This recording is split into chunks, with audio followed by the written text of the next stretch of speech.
ನಮ್ಮ ಕರ್ತನಾದ ಯೇಸು ಕ್ರಿಸ್ತನ ಹೆಸರಿನಲ್ಲಿ ಪ್ರಿಯರೇ, ನಿಮ್ಮೆಲ್ಲರನ್ನು ಶುಕ್ರವಾರದ ಆತ್ಮಜ್ಯೋತಿ ಕಾರ್ಯಕ್ರಮಕ್ಕೆ ಈ ಅಮೃತವಾಣಿ ನಮ್ಮ ಕಾರ್ಯಕ್ರಮದಲ್ಲಿ ನಿಮ್ಮನ್ನು ಸ್ವಾಗತಿಸುತ್ತೇನೆ. ಅಮೃತವಾಣಿ ಎಂಬುದರ ವಿಷಯವಾಗಿ ಅನೇಕ ಸಾರಿ ನಿಮ್ಮ ಮುಂದೆ ಇಟ್ಟಂತೆ ಅಮೃತ ಅಂತ ಹೇಳಿದರೆ ಸಾಯದೆ ಇರುವಂಥದ್ದಲ್ಲ, ಮನುಷ್ಯರ ಪಾಪದ ನಿಮಿತ್ತವಾಗಿ ಸತ್ತರೂ ಪುನರುತ್ಥಾನದ ಮೂಲಕವಾಗಿ ಎಬ್ಬಿಸುವಂಥ ಅಮೃತ ಸ್ಥಿತಿಯನ್ನು ತಂದೆಯಾದ ದೇವರು ಮನುಷ್ಯನಿಗೆ ತನ್ನ ಮಗನಾದ ಯೇಸು ಕ್ರಿಸ್ತನ ಮೂಲಕವಾಗಿ ಕೊಟ್ಟದರಲ್ಲಿ ನಾವು ನಿಮ್ಮ ಮುಂದೆ ಇಡುವಂತಹ ಈ ವಾಕ್ಯವನ್ನು ಮತ್ತು ಅದರ ಪರಿಸರಗಳನ್ನು ಕರ್ತನಾದ ಯೇಸು ಕ್ರಿಸ್ತನ ಹೆಸರಿನಲ್ಲಿ ಪ್ರತಿಷ್ಠಿಸ್ತೇವೆ. ಪ್ರಿಯರೇ, ಕಳೆದ ವಾರದಲ್ಲಿ ನಾವು ಒಂದು ಹೊಸ ಸಂಕಲನವನ್ನು ಆರಂಭಿಸಿದ್ದೇವೆ. ಅದರ ಮುಂಚೆ ನಾವು ದಾಂಪತ್ಯ ಜೀವನ, ಲೈಂಗಿಕ ಕಾರ್ಯಗಳು ಮತ್ತು ಸಂತಾನಾಭಿವೃದ್ಧಿ ಇವುಗಳ ವಿಷಯವಾಗಿ 20 ಸಂಕಲನಗಳನ್ನು ಕಳೆದ ನಂತರ ಈ ಸಾರಿ ನಾವು ಆರಂಭ ಮಾಡಿದ ಸಂಕಲನ ಒಂದು ಲೆಕ್ಕದಲ್ಲಿ ಬೈಬಲ್ ವಾಕ್ಯಗಳ ವಿವರ ಅಲ್ಲದಿದ್ದರೂ ಬೈಬಲ್ ವಾಕ್ಯಕ್ಕೆ ಸಂಬಂಧಪಟ್ಟ ವಿಷಯದಲ್ಲಿ ಕಳೆದ 2000 ವರ್ಷಗಳಿಂದ ಈಚೆಗೆ ಯಾವ ರೀತಿಯಲ್ಲಿ ಕ್ರೈಸ್ತ ಸಭೆ ಬೇರೆ ಬೇರೆ ಏರಿಯಾಗಳಲ್ಲಿ ಭೂಲೋಕದಲ್ಲೆಲ್ಲ ಬೇರೆ ಬೇರೆ ಆಯಾಮಗಳಲ್ಲಿ ಬೆಳೆದು ಬಂತು, ಯಾವ್ಯಾವ ವೈರುಧ್ಯಗಳನ್ನು ಅದು ಎದುರಿಸಿತು, ಯಾವ ಸಂಗತಿಗಳು ಅದಕ್ಕೆ ಪೂರಕವಾಗಿ ಬಂದವು, ಯಾವ ರೀತಿಯಲ್ಲಿ ಕೆಲವು ಮಾರಕ ಸಂಗತಿಗಳನ್ನು ಕ್ರಿಸ್ತನ ಸುವಾರ್ತೆ ಎದುರಿಸಬೇಕಾಯಿತು, ಇವುಗಳ ಒಂದು ಹೊಸ ಅಧ್ಯಾಯವನ್ನು ನಾವು ತೆರೆದಿದ್ದೇವೆ. ಆ ಅಧ್ಯಾಯದ 2ನೇ ಸಂಕಲನ ಇದಾಗಿದೆ. ಪ್ರಿಯರೇ, ಇದರ ವಿಷಯದಲ್ಲಿ ನಾನು ಕಳೆದ ಸಾರಿ ನಿಮ್ಮ ಮುಂದೆ ಇಟ್ಟಿರುವಂತಹ ಚರಿತ್ರೆಯ ಈ 2000 ವರ್ಷಗಳ 5 ವಿಭಾಗಗಳನ್ನು ದಯಮಾಡಿ ನೆನಪಿನಲ್ಲಿಟ್ಟುಕೊಳ್ಳಬೇಕಾಗಿ ಬೇಡಿಕೊಳ್ತೇವೆ. ಕ್ರೈಸ್ತತ್ವದ ಆದಿಶತಮಾನದಿಂದ ಹಿಡ್ಕೊಂಡು 5ನೇ ಶತಮಾನದ ಮುಕ್ತಾಯ ತನಕ 1, 5ನೇ ಆ ಶತಮಾನದಿಂದ 7 ಮತ್ತು 8ನೇ ಶತಮಾನದ ತನಕ 2, 8ನೇ ಶತಮಾನದಿಂದ ಹಿಡಿದು 15ನೇ ಶತಮಾನ ತನಕ 11ನೇ ಶತಮಾನ ತನಕ 3, 11ನೇ ಶತಮಾನದಿಂದ 16ನೇ ಶತಮಾನ ಅಂದರೆ ಪ್ರೊಟೆಸ್ಟೆಂಟ್ ರೆವಲ್ಯೂಷನ್ ಅಷ್ಟರ ತನಕ 4ನೇದು. ಅದರ ನಂತರ 15ನೇ ಶತಮಾನದಿಂದ ಇವತ್ತಿನವರೆಗೂ ಇರುವಂಥ ಕೆಲವು ವಿಭಾಗಗಳನ್ನು ನಿಮ್ಮ ಮುಂದೆ ನಾನು ಕಳೆದ ಸಾರಿ ಇಟ್ಟಿದ್ದೇನೆ. ಪ್ರಿಯರೇ, ಇದೆಲ್ಲವೂ 2 ವಚನಗಳ ಆಧಾರದ ಮೇರೆಗೆ ನಾನು ನಿಮ್ಮ ಮುಂದೆ ಅರ್ಥೈಸುವಂತೆ ಕೇಳಿಕೊಳ್ತಾ ಇದ್ದೇನೆ. ಈಗ ದೇವರ ವಾಕ್ಯವು ನಮಗೆ ವಿವರಿಸಿದಂತೆ ಪೇತ್ರನು ಬರೆದ 2ನೇ ಪತ್ರಿಕೆಯ 2ನೇ ವಚನದ ಕೆಲವು ಭಾಗಗಳನ್ನು ನಿಮ್ಮ ಮುಂದೆ ಇಡ್ತೇನೆ. ಕ್ರಿಸ್ತನ ಸಭೆ ಕಳೆದ 2000 ವರ್ಷಗಳಿಂದ ಎದುರಿಸಬೇಕಾದಂಥ ಸಮಸ್ಯೆಗಳಲ್ಲಿ ಒಂದು ಬಹಳ ಆಘಾತಕಾರಿ ಸಮಸ್ಯೆಯಾದದ್ದು ಸುಳ್ಳು ಪ್ರವಾದಿಗಳು. ಪೇತ್ರನ ತನ್ನ 2ನೇ ಪತ್ರಿಕೆ 2ನೇ ವಚನದಲ್ಲಿ ಹೀಗೆ ಬರ್ತಾನೆ: ಇಸ್ರಾಯೇಲ್ ಜನರಲ್ಲಿ ಸುಳ್ಳು ಪ್ರವಾದಿಗಳು ಎದ್ದರಲ್ಲ, ಅದೇ ಪ್ರಕಾರ ನಿಮ್ಮಲ್ಲಿಯೂ ಸುಳ್ಳು ಬೋಧಕರು ಇರುವರು. ಅವರು ನಾಶಕರವಾದ ಮತಭೇದಗಳನ್ನು ಕಳ್ಳತನದಿಂದ ಹುಟ್ಟಿಸುವವರು, ತಮ್ಮನ್ನು ಕೊಂಡುಕೊಂಡ ಒಡೆಯನನ್ನು ಕೂಡ ತಾವು ಅರಿಯವು ಎಂದು ಹೇಳುವುದು ಆಗಿದ್ದು ಪಕ್ಕನೆ ತಮ್ಮ ಮೇಲೆ ನಾಶನವನ್ನು ಬರಮಾಡಿಕೊಳ್ಳುವರು. ಅವರ ನಿರ್ಲಜ್ಜ ಕೃತ್ಯಗಳನ್ನು ಅನೇಕರು ಅನುಸರಿಸುವರು. ಅವರ ನಿಮಿತ್ತ ಸತ್ಯ ಮಾರ್ಗಕ್ಕೆ ದೂಷಣೆ ಉಂಟಾಗುವುದು. ಅವರು ದ್ರವ್ಯಾಶೆಯುಳ್ಳವರಾಗಿ ಕಲ್ಪನೆಯ ಮಾತುಗಳನ್ನು ಹೇಳುತ್ತಾ ನಿಮ್ಮಿಂದ ಲಾಭವನ್ನು ಸಂಪಾದಿಸಬೇಕೆಂದಿರುವರು. ಪ್ರಿಯರೇ, ಈ ಎಚ್ಚರಿಕೆಯ ಮಾತನ್ನು ಪೇತ್ರನು ಮಾತ್ರ ಅಲ್ಲ, ಪೌಲನು ಕಡೆಯ ಸಾರಿ ತನ್ನ ಸ್ವಾರ್ಥ ಸೇವೆಯ ದಾರಿಯಲ್ಲಿ ಅಪೊಸ್ತಲರ ಕೃತ್ಯದಲ್ಲಿ ಬರೆದಂತೆ ಎಫೆಸ ಎಂಬ ಪಟ್ಟಣವನ್ನು ಬಿಟ್ಟು ಹೋಗುವಂಥ ಸಮಯದಲ್ಲಿ ಅಲ್ಲಿಯ ಹಿರಿಯರಿಗೆ ಹೇಳಿದ ಮಾತು. ಅವನು ಮೊದಲಾಗಿ ಹೇಳ್ತಾನೆ, ನಾನು ನಿಮ್ಮ ಮುಂದೆ ಒಂದು ಮಾದರಿಯ ಜೀವಿತವನ್ನು ಮತ್ತು ಬೋಧನೆಯನ್ನು ಮಾಡಿಕೊಂಡು ನಿಮಗೆ ಆಶೀರ್ವದಿಸಿದನ್ನು ಜ್ಞಾಪಕ ಮಾಡಿಕೊಳ್ಳ್ರಿ. ನಾನು ಹೋದ ಮೇಲೆ ಕ್ರೂರವಾದ ತೋಳಗಳು ನಿಮ್ಮ ಮೇಲೆ ಪ್ರವೇಶಿಸುವವು, ಅವುಗಳು ಕುರಿಗಳನ್ನು ಕರುಣಿಸುವುದಿಲ್ಲ. ಅಷ್ಟು ಮಾತ್ರವಲ್ಲದೆ ಅನೇಕರು ನಿಮ್ಮ ಒಳಗಿಂದ ಕೂಡ ಎದ್ದು ವ್ಯತ್ಯಾಸ ಬೋಧನೆಗಳನ್ನು ಮಾಡಿ ಕ್ರಿಸ್ತನ ಶಿಷ್ಯರನ್ನು ತನ್ನ ಬಳಿಗೆ ಸೆಳೆಕೊಳ್ಳುವರು ಎಂಬುದಾಗಿ ಹೇಳಿದ ಮಾತು. ಇದರ ವಿಷಯದಲ್ಲಿ ನಾವು ಬೈಬಲ್ ಎಂಬುದಾಗಿ ತಿಳಿಯುವಂತಹ ಆ ಹೊಸ ಒಡಂಬಡಿಕೆಯ ಆ ಭಾಗದ ಆದಿಯಲ್ಲೇ ಪೌಲನು ಪೇತ್ರನು ಇಬ್ಬರು ನಮ್ಮನ್ನು ಎಚ್ಚರಿಸಿದ್ದನ್ನು ಜ್ಞಾಪಕ ಮಾಡಿಕೊಳ್ಳಿ. ಅಂಥ ಅನೇಕ ಸಂಗತಿಗಳನ್ನು ಕ್ರಿಸ್ತನ ಸಭೆ ಇವತ್ತಿನ ದಿನ ತನಕವು ಲೋಕದಾದ್ಯಂತ ಎದುರಿಸ್ತಾ ಬಂದಿದೆ.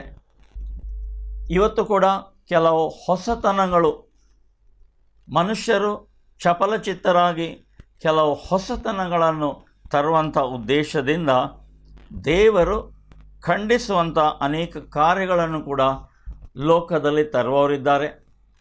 ಇತ್ತೀಚೆಗೆ ನಾವು ನೋಡುವ ಪ್ರಕಾರ ಸಲಿಂಗ ಕಾಮಕ್ಕೆ ಸಂಬಂಧಪಟ್ಟಂಥ ಆ ಮದುವೆಗಳನ್ನು, ಅಂದರೆ ಲಗ್ನ ಕಾರ್ಯಗಳನ್ನು ಸಭೆಯಲ್ಲಿ ಮಾಡಬೇಕು ಎಂಬಂಥ ಒತ್ತಡ ಕೂಡ ಬರುವುದಲ್ಲದೆ ಕೆಲವರು ತಮ್ಮನ್ನು ತಾವೇ ಸಭೆಯ ನಾಯಕರೆನಿಸಿಕೊಂಡು ಅವರಾಗಿಯೇ ಈ ಕಾರ್ಯಗಳನ್ನು ಮುಂದುವರಿಸುವಂಥ ಕೆಲವು ವದಂತಿಗಳನ್ನು ಪಾಶ್ಚಿಮಾತ್ಯ ದೇಶಗಳಿಂದ ನಾವು ಕೇಳ್ತೇವೆ. ಕೆಲವರು ಎಣಿಸ್ತಾ ಇದ್ದಾರೆ ಪಾಶ್ಚಿಮಾತ್ಯ ದೇಶ ಹೆಚ್ಚಾಗಿ ಅಥವಾ ಎಲ್ಲೋ ಕ್ರೈಸ್ತ ಎಂಬುದಾಗಿ ಎಣಿಸ್ತಾರೆ. ಪ್ರಿಯರೇ, ಎಷ್ಟು ಮಾತ್ರದಲ್ಲಿ ಸುವಾರ್ತೆಯ ಚಾಲನೆಗೆ ಸ್ವಾತಂತ್ರ್ಯ ಮತ್ತು ಬೆಳವಣಿಗೆ ಅಲ್ಲಿ ಇದೆಯೋ ಅದೇ ಪ್ರಮಾಣದಲ್ಲಿ ಅನೇಕ ರೀತಿಯ ವ್ಯಂಗ್ಯ ಮತ್ತು ದೇವರ ವಾಕ್ಯವು ಖಂಡಿಸುವ ಅನೇಕ ಕಾರ್ಯಕ್ರಮಗಳು ಕ್ರೈಸ್ತರ ಹೆಸರಲ್ಲಿ, ಕ್ರಿಸ್ತನ ಹೆಸರಲ್ಲಿ ಈ ದೇಶಗಳಿಗೆ ಹುಟ್ಟು ಹಾಕಿ ಬೆಳೆಯುತ್ತಾ ಇವೆ.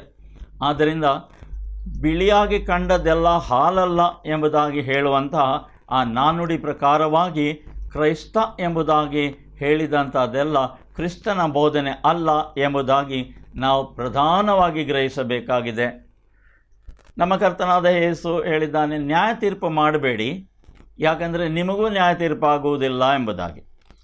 ಈ ವಚನವನ್ನು ಒಂದು ನೆವವಾಗಿ ಇರಿಸಿ ಕ್ರೈಸ್ತತ್ವದ ಪರಿಶುದ್ಧತೆಯ ಆ ಪರಿಶುದ್ಧತೆಯ ಕಾರ್ಯಗಳನ್ನು ನಿಭಾಯಿಸುವಲ್ಲಿ ತಡೆಯೊಡ್ಡುವಂತಹ ಕೆಲವು ಕಾರ್ಯಗಳು ಕೂಡ ಕ್ರೈಸ್ತತ್ವದಲ್ಲಿ ನಡೆಯುವುದುಂಟು. ಇದರ ವಿಷಯದಲ್ಲಿ ಕೂಡ ಪೇತ್ರನು ತನ್ನ ಪತ್ರಿಕೆಯಲ್ಲಿ ಎಚ್ಚರಿಸುವುದನ್ನು ನಾವು ನೋಡುವುದು ಬಹಳ ಅಗತ್ಯವಾಗಿದೆ. ಪೇತ್ರನು ಬರೆದ ಈಗ ತಾನೇ ನಾವು ನೋಡಿದ 2ನೇ ಪತ್ರಿಕೆಯ 2ನೇ ಭಾಗದ 10ನೇ ವಚನದಿಂದ ಒಂದು ಭಾಗವನ್ನು ನಿಮ್ಮ ಮುಂದೆ ಇಡಲಿಕ್ಕೆ ಇಷ್ಟಪಡ್ತೇನೆ. ಅದನ್ನು ಸ್ವಲ್ಪ ಮುಂಚಿತವಾಗಿಯೇ ಓದುವುದು ಒಳ್ಳೆಯದು ಎಂಬುದಾಗಿ ಕಾಣ್ತದೆ.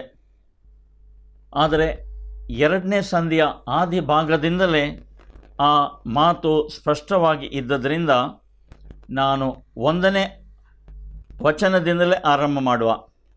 ಆದರೆ ಇಸ್ರಾಯೇಲ್ ಜನರಲ್ಲಿ ಸುಳ್ಳು ಪ್ರವಾದಿಗಳು ಎದ್ದರಲ್ಲ, ಅದೇ ಪ್ರಕಾರ ನಿಮ್ಮಲ್ಲಿಯೂ ಸುಳ್ಳು ಬೋಧಕರು ಇರುವರು. ಅವರು ನಾಶಕರವಾದ ಮತಭೇದಗಳನ್ನು ಕಳ್ಳತನದಿಂದ ಹುಟ್ಟಿಸುವವರು, ತಮ್ಮನ್ನು ಕೊಂಡುಕೊಂಡ ಒಡೆಯನನ್ನು ಕೂಡ ನಾವು ಅರಿಯವೆಂದು ಹೇಳುವವರು ಆಗಿದ್ದು ಪಕ್ಕನೆ ತಮ್ಮ ಮೇಲೆ ನಾಶನವನ್ನು ಬರಮಾಡಿಕೊಳ್ಳುವರು. ಅವರ ನಿರ್ಲಜ್ಜಾ ಕೃತ್ಯಗಳನ್ನು ಅನೇಕರು ಅನುಸರಿಸುವರು. ಅವರ ನಿಮಿತ್ತ ಸತ್ಯ ಮಾರ್ಗಕ್ಕೆ ದೂಷಣೆ ಉಂಟಾಗುವುದು. ಅವರು ದ್ರವ್ಯೇಶವುಳ್ಳವರಾಗಿ ಕಲ್ಪನೆಯ ಮಾತುಗಳನ್ನು ಹೇಳುತ್ತಾ ನಿಮ್ಮಿಂದ ಲಾಭವನ್ನು ಸಂಪಾದಿಸಬೇಕೆಂದಿರುವರು. ಲೋಕಾದಿಯಿಂದ ಇಂಥವರಿಗೆ ದಂಡನೆಯ ತೀರ್ಪು ತಪ್ಪದೆ ಬರುತ್ತಿರುವುದು. ಅವರ ನಾಶನವು ತೂಕಡಿಸುವುದಿಲ್ಲ. ಹೇಗೆಂದರೆ ದೇವದೂತರು ಪಾಪ ಮಾಡಿದಾಗ ದೇವರವರನ್ನು ಸುಮ್ಮನೆ ಬಿಡದೆ ನರಕಕ್ಕೆ ದೊಬ್ಬಿ ನ್ಯಾಯ ತೀರ್ಪನ್ನು ಹೊಂದುವುದಕ್ಕೆ ಇಡಲ್ಪಟ್ಟವರಾಗಿರಬೇಕೆಂದು ಕತ್ತಲೆ ಗುಂಡಿಗಳಿಗೆ ಒಪ್ಪಿಸಿದನು. ಆತನು ಭಕ್ತಿಹೀನರಾದ ಪುರಾತನ ಲೋಕವನ್ನು ಸುಮ್ಮನೆ ಬಿಡದೆ ಅವರ ಮೇಲೆ ಜಲಪ್ರಳಯವನ್ನು ಬರಮಾಡಿದನು. ಆದರೆ ಸುನೀತಿಯನ್ನು ಸಾರುವವನಾಗಿದ್ದ ನೋಹನನ್ನು ಅವನೊಂದಿಗೆ ಬೇರೆ 7 ಮಂದಿಯನ್ನು ಉಳಿಸಿದನು. ಆತನು ಸೊದೋಮ್ ಗೊಮೋರ ಪಟ್ಟಣಗಳನ್ನು ಸುಟ್ಟು ಬೂದಿ ಮಾಡಿ ಮುಂದೆ ಭಕ್ತಿಹೀನರಾಗಿ ಬದುಕುವವರ ಗತಿ ಇಂಥದೆಂದು ಸೂಚಿಸುವುದಕ್ಕಾಗಿ ಅವುಗಳಿಗೆ ನಾಶನವನ್ನು ವಿಧಿಸಿದನು. ಆದರೆ ಆ ಅಧರ್ಮಿಗಳ ನಾಚಿಕೆ ಕೆಟ್ಟ ನಡತೆಗೆ ವೇದನೆಗೊಂಡಿದ್ದ ನೀತಿವಂತನಾದ ಲೋಟನನ್ನು ತಪ್ಪಿಸಿದನು. ಆ ನೀತಿವಂತನು ಅವರ ನಡುವೆ ಇದ್ದುಕೊಂಡು ಅವರ ಅನ್ಯಾಯ ಕೃತ್ಯಗಳನ್ನು ನೋಡುತ್ತಾ ಕೇಳುತ್ತಾ ಅವುಗಳ ನಿಮಿತ್ತ ದಿನೇ ದಿನೇ ತನ್ನ ನೀತಿಯುಳ್ಳ ಆತ್ಮನಲ್ಲಿ ಬಹಳ ಕರಕರೆಗೊಂಡನು. ಕರ್ತನು ದುರ್ಮಾರ್ಗಿಗಳನ್ನು ನ್ಯಾಯ ತೀರ್ಪಿನ ದಿನದ ತನಕ ಶಿಕ್ಷಾನುಭವದಲ್ಲಿ ಇಡುವುದಕ್ಕೂ ಬಲ್ಲವನಾಗಿದ್ದಾನೆ. ಮುಖ್ಯವಾಗಿ ಬಂಡುತನವನ್ನು ಆಶಿಸಿ ಶರೀರ ಭಾವಾನುಸಾರವಾಗಿ ನಡೆದು ಪ್ರಭುತ್ವ ತಿರಸ್ಕಾರ ಮಾಡುವವರು ಹೀಗೆ ಶಿಕ್ಷಿಸಲ್ಪಡುವರು. ಇವರು ಯಾರಿಗೂ ಹೆದರದೆ ಸ್ವೇಚ್ಛಾಪರರಾಗಿದ್ದು ಮಹಾಪದವಿಯನ್ನು ನಿರ್ಭಯರಾಗಿ ಪದವಿಯವರನ್ನು ನಿರ್ಭಯವಾಗಿ ದೂಷಿಸುತ್ತಾರೆ. ದೇವದೂತರು ಬಲದಲ್ಲಿಯೂ ಮಹತ್ತಿನಲ್ಲಿಯೂ ಶ್ರೇಷ್ಠರಾಗಿದ್ದರೂ ಕರ್ತನ ಮುಂದೆ ಮಹಾಪದವಿಯರ ಮೇಲೆ ದೂಷಣಾಭಿಪ್ರಾಯವನ್ನು ಹೇಳುವುದಿಲ್ಲವಲ್ಲ. ಆದರೆ ಸ್ವಾಭಾವಿಕವಾಗಿ ಬೇಟೆಗೂ ಕೊಲೆಗೂ ಹುಟ್ಟಿರುವ ವಿವೇಕ ಶೂನ್ಯ ಪಶುಗಳಂತಿರುವ ಈ ದುರ್ಮಾರ್ಗಿಗಳು ತಮಗೆ ತಿಳಿಯದವುಗಳ ವಿಷಯವಾಗಿ ದೂಷಣೆ ಹೇಳುವವರಾಗಿದ್ದಾರೆ. ಇವರು ತಮ್ಮ ಕೆಟ್ಟತನದಿಂದ ತಾವೇ ಕೆಟ್ಟು ಹೋಗಿ ತಮ್ಮ ದುಷ್ಟ ವರ್ತನೆಗೆ ಸರಿಯಾದ ದುಷ್ಫಲವನ್ನು ಹೊಂದುವರು. ದುಂದುಗಾರಿಕೆಯಲ್ಲಿ ಹಗಲನ್ನು ಕಳೆಯುವುದೇ ಸುಖವೆಂದೆಣಿಸ್ತಾರೆ. ಇವರು ನಿಮ್ಮ ಸಂಗಡ ಸೇರಿ ಔತಣ ಮಾಡುತ್ತಿರುವಾಗ ವಂಚಕರಾಗಿದ್ದು ಉಂಡು ಕುಡಿದು ಕಳಂಕಕ್ಕೂ ಅವಮಾನಕ್ಕೂ ಕಾರಣರಾಗಿದ್ದಾರೆ. ಇವರು ಜಾರತ್ವದಿಂದ ತುಂಬಿದ ಮತ್ತು ಪಾಪವನ್ನು ಬಿಡಲೊಲ್ಲದ ಕಣ್ಣುಗಳನ್ನು ಚಪಲ ಚಿತ್ತರನ್ನು ಮರಳುಗೊಳಿಸುವವರು, ಭೂಲೋಕದಲ್ಲಿ ತೇರ್ಗಡೆ ಹೊಂದಿರುವ ಮನಸ್ಸುಳ್ಳವರು, ಶಾಪಕ್ಕೆ ಪಾತ್ರರಾಗಿದ್ದಾರೆ. ಇವರು ನೀಟಾದ ಮಾರ್ಗವನ್ನು ಬಿಟ್ಟು ಬೆಯೋರನ ಮಗನಾದ ಬೀಳಾಮನ ಮಾರ್ಗದನ್ನು ಹಿಡಿದು ತಪ್ಪಿ ಹೋಗಿದ್ದಾರೆ.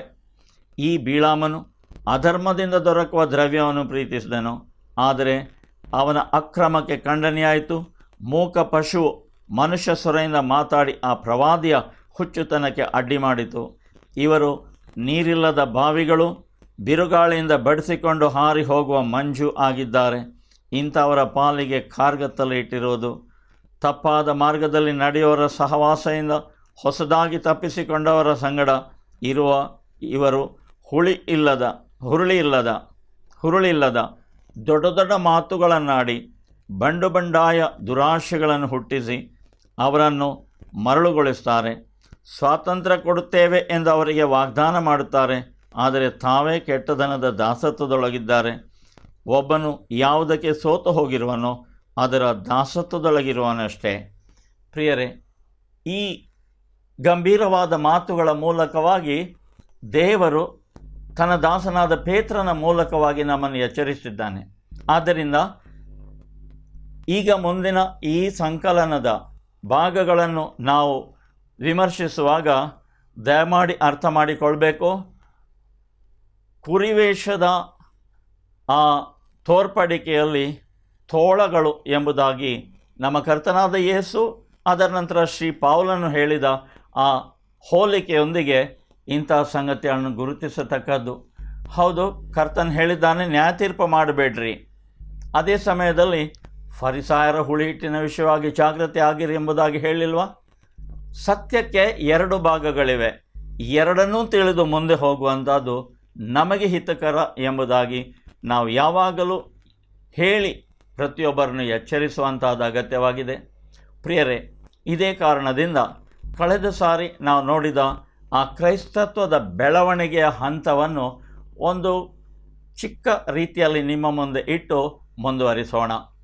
ಯಾವ ರೀತಿಯಲ್ಲಿ ಶಿಷ್ಯರು ಸುವಾರ್ತೆಯನ್ನು ಸಾರುತ್ತಾ ಹೋಗುವಾಗ ಯೆರೂಸಲೇಮಲ್ಲಿ ಆರಂಭ ಮಾಡಿ, ಅದರ ನಂತರ ಯೆರೂಸಲೇಮಲ್ಲಿ ಅವರಿಗೆ ಮಿತಿಮೀರಿದ ಹಿಂಸೆ ಬಂದಾಗ ಅಪೊಸ್ತಲರ ಹೊರತಾಗಿ ಉಳಿದ ಎಲ್ಲರೂ ಯೆರೂಸಲೇಮನ್ನು ಬಿಟ್ಟು ಬೇರೆ ಬೇರೆ ಪ್ರದೇಶಗಳಿಗೆ ಹೋಗುತ್ತಿರುವಾಗ, ಯೆರೂಸಲೇಮಿನ ನಂತರ ಅಂತಿಯೋಕ್ಯ ಎಂಬಂಥ ಸಿರಿಯದ ಒಂದು ಭಾಗವು ಪ್ರಧಾನವಾಗಿ ಕ್ರೈಸ್ತ ನಾಯಕತ್ವಕ್ಕೆ ಅಥವಾ ಕ್ರೈಸ್ತ ಕಾರ್ಯಕ್ರಮಗಳ ಕೇಂದ್ರವಾಗಿ ಬೆಳೆದು ಬಂದದ್ದನ್ನು ನಾವು ನೋಡ್ತೇವೆ. ಪ್ರಿಯರೇ, ಈ ಅಂತಿಯೋಕ್ಯ ಎಂಬ ಸ್ಥಳದಲ್ಲಿಯೇ ಪೌಲನು ತನ್ನ ಸುವಾರ್ತೆ ಸೇವೆಯ ಕೇಂದ್ರವಾಗಿ ಇಟ್ಟುಕೊಂಡು 3 ಸಾರಿ ತಾನು ಪ್ರಯಾಣ ಮಾಡಿ ಕೆಲವು ತಿಂಗಳು ವರ್ಷಗಳ ನಂತರ ಹಿಂದೆ ತಿರುಗಿ ಅದೇ ಸ್ಥಳಕ್ಕೆ ಬಂದು ಪುನಃ ಅಲ್ಲಿಂದ 2ನೇ ಪ್ರಯಾಣಕ್ಕೆ ಹೊರಟು, ಅದರ ನಂತರ ಹಿಂದೆ ಬಂದ ನಂತರ 3ನೇ ಪ್ರಯಾಣವನ್ನು ಕೂಡ ಮಾಡಿ ಹಿಂದೆ ಬಂದದ್ದನ್ನು ನೋಡ್ತೇವೆ. ಪ್ರಿಯರೇ, ಮೂರನೇ ಸಾರಿ ಪೌಲನು ಯೆರೂಸಲೇಮಿಗೆ ಬಂದಾಗ ಕೆಲವು ಪ್ರವಾದನೆಗಳು ಅವನ ವಿಷಯವಾಗಿ ಬೇರೆ ಬೇರೆ ಪಟ್ಟಣಗಳಲ್ಲಿ ಬಂದವು. ಅದರಲ್ಲಿ ಅಗಾಬುಸ್ ಎಂಬಂಥ ಒಬ್ಬ ಪ್ರವಾದಿ ಪೌಲನ ಆ ನಡುಕಟ್ಟನ್ನು ತೆಗೆದು ಅದರ ಮೂಲಕವಾಗಿ ತನ್ನ ಕೈಗಳನ್ನು ಕಾಲುಗಳನ್ನು ಕಟ್ಟಿ ಯಾವ ಮನುಷ್ಯನಿಗೆ ಈ ನಡುಕಟ್ಟು ಸಂಬಂಧವೋ ಆ ಮನುಷ್ಯನನ್ನು ಯೆರೂಸಲೇಮಲ್ಲಿ ಇದೇ ರೀತಿಯಲ್ಲಿ ಬಂಧಿಸುವರು ಎಂಬಂಥ ಪ್ರವಾದನೆ ಆಗುವಾಗ ಅನೇಕರು ಪೌಲನನ್ನು ಅಂತಹ ಸ್ಥಿತಿಗೆ ಮುಟ್ಟದಂತೆ ತಡೆಯೋರಾದರು. ಆದರೆ ಪೌಲನು ಪ್ರತಿ ಸಾರಿ ಅವರಿಗೆ ಹೇಳಿದ್ದು, ದಯಮಾಡಿ ಇಂತಹ ಆ ತಡವರಿಸುವಂಥ ಅಥವಾ ತಡೆಗಳನ್ನು ನನಗೆ ಒಡ್ಡಿ ನನ್ನ ಹೃದಯವನ್ನು ದುಃಖಪಡಿಸಬೇಡ್ರಿ, ನಾನು ಏನನ್ನು ಅನುಭವಿಸಬೇಕಾದನ್ನು ಅನುಭವಿಸಲೇಬೇಕು ಎಂಬ ಧೈರ್ಯದಿಂದ ಪೌಲನು ಮುಂದೆ ಹೋದನು. ಆ ಸಮಯ ಅವನು ಯೆರೂಸಲೇಮಿಗೆ ಬಂದಾಗ ಅವನು ಬಂಧಿಸಲ್ಪಟ್ಟು 2 ವರ್ಷ ಕಾಲ ಯಹೂದ್ಯರಿಂದ ತಪ್ಪಿಸಿಕೊಳ್ಳುವುದಕ್ಕಾಗಿ ಕೈಸರಯ್ಯ ಎಂಬ ಪಟ್ಟಣಕ್ಕೆ ಅವನನ್ನು ರೋಮಾಪುರದ ಅಧಿಕಾರಿಗಳು ವರ್ಗಾಯಿಸ್ತಾರೆ. ಅದರ ನಂತರ ಆ ವಿಚಾರಣೆಯ ಸಮಯದಲ್ಲಿ ಏನು ಒಂದು ಸಮರ್ಪಕವಾದ ಫಲಿತಾಂಶ ಬಾರದಿರುವಾಗ ಪೌಲನು ಸ್ಪಷ್ಟವಾಗಿ ಹೇಳ್ತಾನೆ, ನಾನು ಚಕ್ರವರ್ತಿಯ ಎದುರು ಆಸನದ ಎದುರು ಇದ್ದೇನೆ ಎಂಬುದಾಗಿ ಹೇಳ್ತಾನೆ. ಇದನ್ನು ತಿಳಿದುಕೊಂಡು ಅಲ್ಲಿಯ ನ್ಯಾಯಾಧಿಪತಿಯಾದ ಫೆಸ್ತನು ಅವನನ್ನು ಚಕ್ರವರ್ತಿಯ ಬಳಿಗೆ ಕಳುಹಿಸುವುದಕ್ಕಾಗಿ ಸಿದ್ಧ ಮಾಡಿ ಅವನ 4ನೇ ಪ್ರಯಾಣ, ಅದು ಕೂಡ ಬಂಧಿತನಾಗಿ ರೋಮಾಪುರದ ಸೈನಿಕರ ಆ ಕಾವಲಲ್ಲಿ ಅವನು ರೋಮಾಪುರಕ್ಕೆ ಹೋದದ್ದು.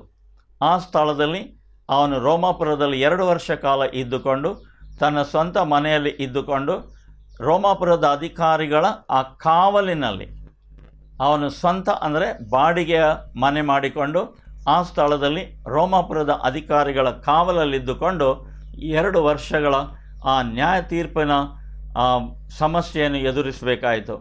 ಕೆಲವರು ಹೇಳುವ ಪ್ರಕಾರ ಅದರ ನಂತರ ಪೌಲನು ಸ್ಪೇನಿಗೂ ನಂತರ ಇಂಗ್ಲೆಂಡಿಗೂ ಹೋಗಿ ಬಂದಿದ್ದಾನೆ ಎಂಬುದಾಗಿ ಕೆಲವು ವದಂತಿಗಳಿವೆ.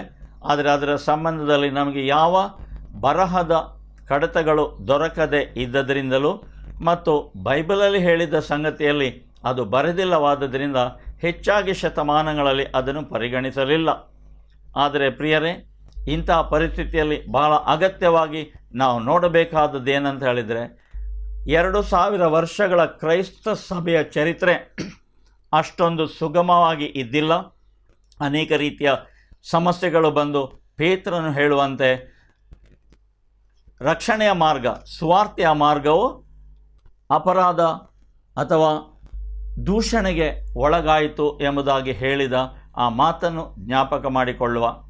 ಪ್ರಿಯರೇ, ಇಂತಹ ಆ ಚರಿತ್ರೆಯ ಒಂದು ಭಾಗ ಮೊದಲು ಯಾವ ರೀತಿಯಲ್ಲಿ 5 ಶತಮಾನಗಳಲ್ಲಿ ಕ್ರೈಸ್ತತ್ವ ಬೆಳೆದು ಬಂತೋ ಅದು ಬಹಳ ಹಿಂಸೆಯ ಅಡಿಯಲ್ಲಿ ಬೆಳೆದು ಬಂದಿತ್ತು.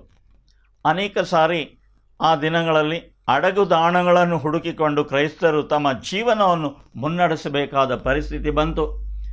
ಯಾವ ರಾಜಕೀಯ ಪಕ್ಷದ ಬಂಡುಕೋರರು ರೋಮ್ ಪಟ್ಟಣದ ಆ ಸುತ್ತಮುತ್ತಲು ಇರುವಂಥ ಆ ಗವಿಗಳ ಒಳಗೆ ಸುರಂಗಗಳನ್ನು ತೋಡಿ ಕ್ಯಾಟಕೋಮ್ಸ್ ಎಂಬುದಾಗಿ ಇವತ್ತು ತಿಳಿಯಲ್ಪಟ್ಟಂತಹ ಆ ಅಡಗುದಾಣಗಳನ್ನು ಸೃಷ್ಟಿಸಿದವೋ ಆ ಅಡಗುದಾಣಗಳು ಕ್ರೈಸ್ತರಿಗೂ ಒಂದು ಭದ್ರತೆಯ ಸ್ಥಳಗಳಾದವು. ಯಾವ ರೀತಿಯಲ್ಲಿ ರಾಜಕೀಯ ಬಂಡುಕೋರರು ಅವುಗಳನ್ನು ಕೊರೆದು ಸಿದ್ಧ ಮಾಡಿದರೋ ಅವುಗಳಲ್ಲಿ ಈ ಕ್ರೈಸ್ತ ಬೋಧಕರು ಅಲ್ಲಿ ಒಳಗೆ ಇರುತ್ತಿರುವಾಗ ಅನೇಕ ಜನರಿಗೆ ಹೊರಗಿನ ಅನೇಕ ಕೆಲಸಗಳನ್ನು ಮಾಡಲಿಕ್ಕಿರಲಿಲ್ಲ. ಆ ಕಾರಣದಿಂದ ಈ ಜನರು ಅಂದರೆ ಸುವಾರ್ತಿಕರು ಮತ್ತು ಕ್ರೈಸ್ತ ಬೋಧಕರು ಯಾರ ವಿಷಯದಲ್ಲಿ ರೋಮ ಸಾಮ್ರಾಜ್ಯದಲ್ಲಿ ಒಂದು ಕಟುಧೋರಣೆ ಇತ್ತೋ ಅವರು ಆ ಸ್ಥಳಗಳಲ್ಲಿ ಬೆಳೆದು ಬರುವುದಕ್ಕೂ ಮತ್ತು ಸರ್ಕಾರದ ಅಧಿಕಾರಿಗಳಿಂದ ತಪ್ಪಿಸಿಕೊಂಡು ಇರುವುದಕ್ಕೆ ಅವಕಾಶವಾಯಿತು. ಆ ಸಮಯದಲ್ಲಿ ಅಲ್ಲಿರುವಂಥ ರಾಜಕೀಯ ಬಂಡುಕೋರರಿಗೂ ಮಾತ್ರವಲ್ಲ ಬೇರೆ ಇತರರಿಗೂ ಆ ಅಡಗುದಾಣಗಳಲ್ಲಿ ಕ್ರೈಸ್ತ ಬೋಧನೆ ಸಿಕ್ಕಿತು. ಇನ್ನೊಂದೇನೆಂದರೆ, ಆ ರೋಮಾಪುರದ ಅಡಿಯಲ್ಲಿ ಸಮಾಜದಲ್ಲಿ ಪ್ರಧಾನವಾಗಿ 2 ರೀತಿಯ ಪ್ರಜೆಗಳಿದ್ದರು. ಒಂದು ರೀತಿಯ ಪ್ರಜೆಗಳು ಅವರು ಗುಲಾಮರು, ಇನ್ನೊಂದು ರೀತಿಯ ಪ್ರಜೆಗಳು ಅವರು ಸ್ವತಂತ್ರರು.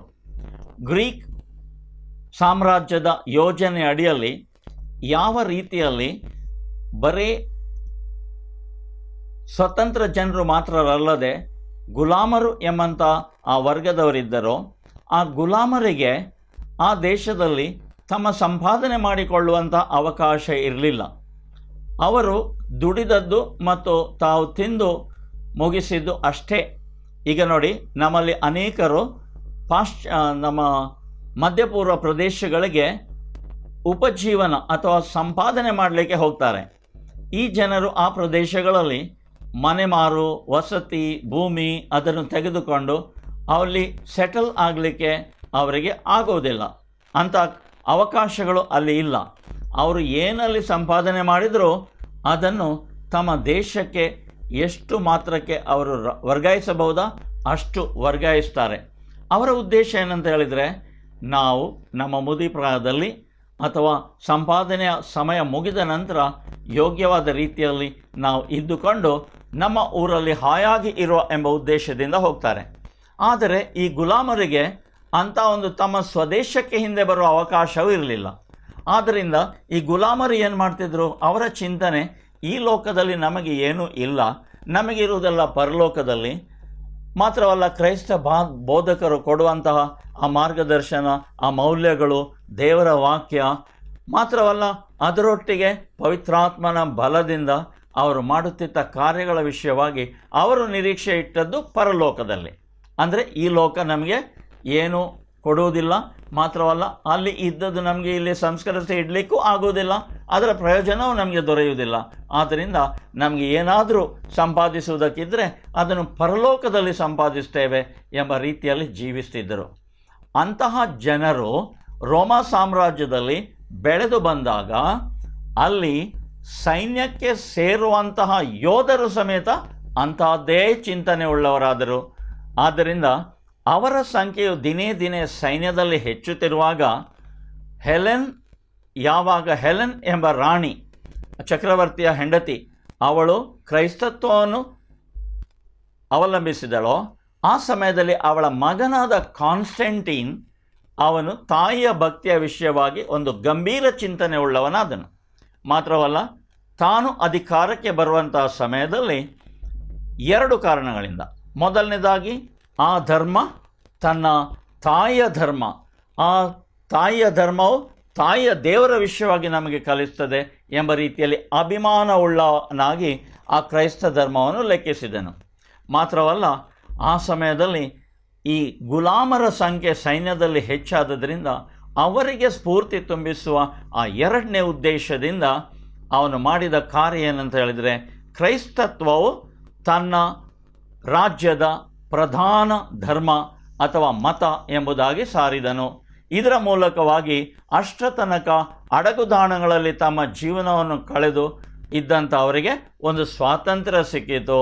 ಆ ಸ್ವಾತಂತ್ರ್ಯದ ನಿಮಿತ್ತವಾಗಿ ಎಲ್ಲರೂ ಹೊರಗೆ ಬರುವಾಗ ಚಕ್ರವರ್ತಿ ಕೂಡ ಕ್ರೈಸ್ತನಾಗಿದ್ದಾನೆ ಎಂಬ ಕಾರಣಕ್ಕಾಗಿಯೂ ಮತ್ತು ಉಳಿದ ಸ್ವತಂತ್ರ ಜನರಂತ ಹೇಳಿ ಲೆಕ್ಕಿಸಿದವರು, ಶರೀರ ಭೋಗಾಶೆಗಳ ಮೂಲಕವಾಗಿ ಜೀವಿಸುವವರು ಕೂಡ ಕೆಲವರು ಹತಾಶರಾಗಿ, ಸೈಂಟ್ ಜೆರೋಮ್ ಎಂಬಂತಹ ಆ ಭಕ್ತನ ವಿಷಯದಲ್ಲಿ ನಾವು ಕೇಳುವಂತೆ ಹತಾಶರಾಗಿ ದೇವರ ಕಡೆಗೆ ತಿರುಗಿದನ್ನು, ಪಾಪದ ನಿಮಿತ್ತವಾಗಿ ತಾವು ಪಟ್ಟ ಆ ಕಷ್ಟಗಳ ವಿಷಯದಲ್ಲಿ ಅವನು ಮಾನಸಾಂತರಪಟ್ಟು ದೇವರ ಕಡೆಗೆ ತಿರುಗಿ, ಜೆರೋಮ್ ಎಂಬಂತಹ ದೇವರ ಭಕ್ತನು ಯಾವ ರೀತಿಯಲ್ಲಿ ಬೈಬಲ್ ಭಾಷಾಂತರವನ್ನು ಲ್ಯಾಟಿನ್ ಭಾಷೆಗೆ ತರ್ಜುಮೆ ಮಾಡಿದನ, ಅದರಂತೆ ಕೆಲವರು ಸಾಂಪ್ರದಾಯಿಕವಾದ ಆ ಮತಾವಲಂಬಿಗಳು ಕೂಡ ಕ್ರೈಸ್ತರಾದರು. ಇವರೊಟ್ಟಿಗೆ ಚಕ್ರವರ್ತಿಯನ್ನು ಮೆಚ್ಚಿಸುವುದಕ್ಕಾಗಿ ಕೆಲವರು ನಾಮಧೇಯ ಜನರು ಕೂಡ ಕ್ರೈಸ್ತರಾಗಲಿಕ್ಕೆ ಆರಂಭ ಮಾಡಿದರು. ಅಂತಹ ಒಂದು ಸ್ಥಿತಿಯಲ್ಲಿ ಕ್ರೈಸ್ತತ್ವದಲ್ಲಿ ಅನೇಕ ರೀತಿಯ ಕಲಬೆರಕೆಗಳು ಬಂದು ಕ್ರೈಸ್ತ ಬೋಧನೆಯ ಪರಿಶುದ್ಧತೆ ಒಂದು ಕಲಂಕಮಯವಾಗಿ ತೀರಿತು. ಪ್ರಿಯರೇ, ಇದು ಒಂದೇ ದಿನದಲ್ಲಿ ಅಥವಾ 10 ವರ್ಷಗಳೊಳಗೆ ಆದ ಸಂಗತಿಯಲ್ಲ. ಆಲ್ಮೋಸ್ಟ್ ಸಾಧಾರಣ ಶತಮಾನಾಂತರಗಳ ಮೂಲಕವಾಗಿ ಅದು ಬೆಳೆದು ಬಂದ ಸ್ಥಿತಿಯಾಗಿದ್ದುಕೊಂಡು ಕ್ರೈಸ್ತತ್ವಕ್ಕೆ ದೊಡ್ಡ ಮಾರಕ ಒಂದು ಸ್ಥಿತಿ ಬಂದು ಮುಟ್ಟಿತು. ಪ್ರಿಯರೇ, ಇಂತಹ ಸ್ಥಿತಿ ಇವತ್ತಿಗೂ ಅನೇಕ ವಿಧದಲ್ಲಿ ಜಾಗತಿಕವಾಗಿ ಅದು ಬರ್ತಾ ಇದೆ. ಆದ್ದರಿಂದ ಕ್ರೈಸ್ತತ್ವವನ್ನು ಅದರ ಪರಿಶುದ್ಧತೆಯಲ್ಲಿ ಕಾಪಾಡುವಂಥ ಒಂದು ಜವಾಬ್ದಾರಿ ದಿಟ್ಟ ಮತ್ತು ತನ್ನನ್ನು ತಾನೇ ಅದಕ್ಕಾಗಿ ಸಮರ್ಪಿಸಿದಂಥ ದೇವ ಭಕ್ತರ ಮೇಲೆ ಇದೆ ಎಂಬುದನ್ನು ತಿಳ್ಕೊಳ್ಬೇಕಾಗಿದೆ.